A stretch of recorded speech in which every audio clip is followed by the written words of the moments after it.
मशहूर गायक लता मंगेशकर से लेकर बप्पी लहड़ी, कॉमेडियन जगत के बादशाह राजू श्रीवास्तव से लेकर सिंगर केके तक, मशहूर कथक सम्राट पंडित बिरजू महाराज, मशहूर संतूर वादक पंडित शिव कुमार शर्मा तक, न जाने कितने ही ऐसे सितारे थे जिनकी दुखद मृत्यु ने हम सभी को रुला दिया। आइए ऐसे ही पलों को याद करते हुए बात सबसे पहले स्वर कोकिला लता मंगेशकर की।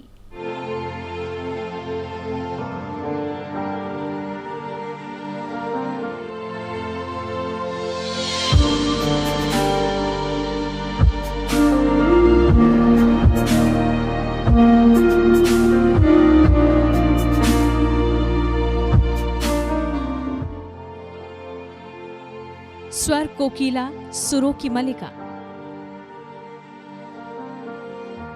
हमेशा गूंजती रहेगी सुरीली आवाज। अनूठी और अनमोल लता,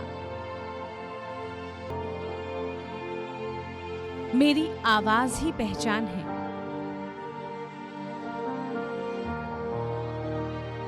क्योंकि लता है सदा के लिए।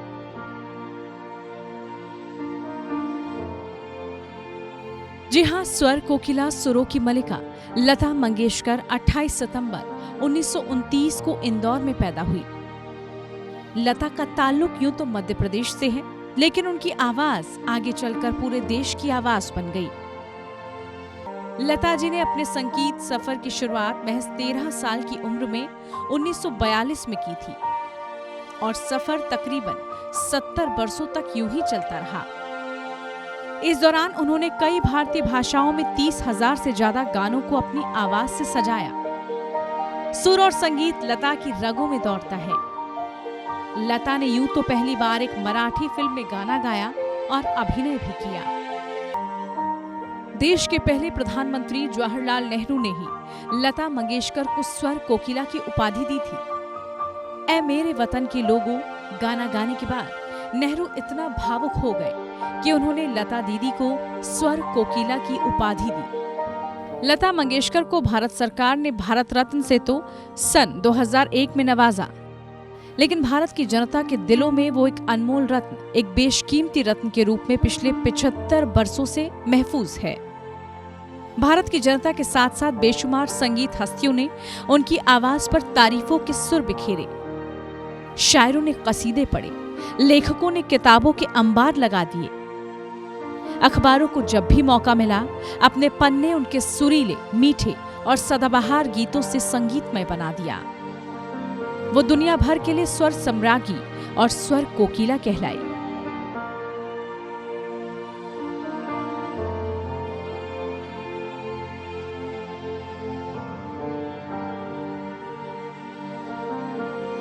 हिंदुस्तान की हर माँ, बहन, प्रेमिका, पत्नी, बेटी, बहू, सहेली, इन सभी के ख्यालों को लता की आवाज में आवाज मिलती है।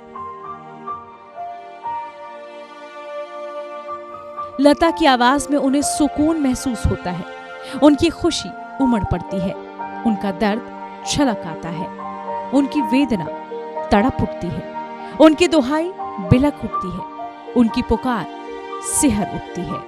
खुशी है, पीड़ा है और दर्द भी है, तो उनकी आवाज में समाज से जुड़ा सरोकार भी है। अभागन नारी की दुहाई है तो पतिता की वेदना भी है।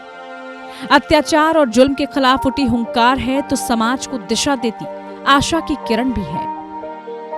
यूं तो स्वर सम्राज्ञी लता मंगेशकर को देश और दुनिया भर के कई पुरस्कार मिले हैं, लेकिन भारत सरकार ने उन्हें 1969 में पद्म भूषण, 1989 में दादा साहिब फाल्के अवार्ड, 1999 में पद्म विभूषण और फिर साल 2001 में देश का सर्वोच्च नागरिक सम्मान भारत रत्न देकर सम्मानित किया।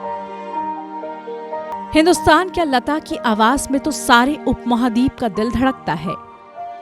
वो दुनिया भर के लिए स्वर सम्राज्ञी और स्वर कोकिला कहलाई। भावी पीढ़ियां उन्हें भारतीय संस्कृति की पुरोधा के रूप में याद रखेंगी, जिनकी सुरीली आवाज में लोगों को मोहित करने की अद्वितीय क्षमता थी।